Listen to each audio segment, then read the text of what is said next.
অবতার কি এখন নাই? গৃহস্বামী আসিয়া প্রণাম করিলেন। তিনি মারোয়ারি ভক্ত, ঠাকুরকে ভারী ভক্তি করেন। পণ্ডিতজির ছেলেটি বসিয়া আছেন। ঠাকুর জিজ্ঞাসা করিলেন, পাণিনি ব্যাকরণ কি এদেশে পড়া হয়? মাস্টার: আজ্ঞে পাণিনি। শ্রী রামকৃষ্ণ: হ্যাঁ। আর ন্যায়, বেদান্ত এসব পড়া হয়?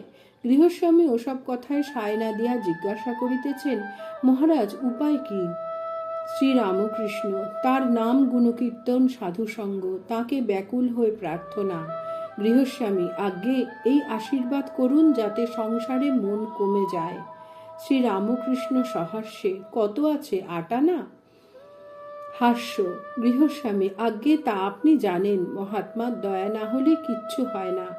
শ্রী রামকৃষ্ণ: সেইখানে সন্তোষ করলেই সকলেই সন্তুষ্ট হবে। মহাত্মার হৃদয়ে তিনি আছেন। জয় ঠাকুর।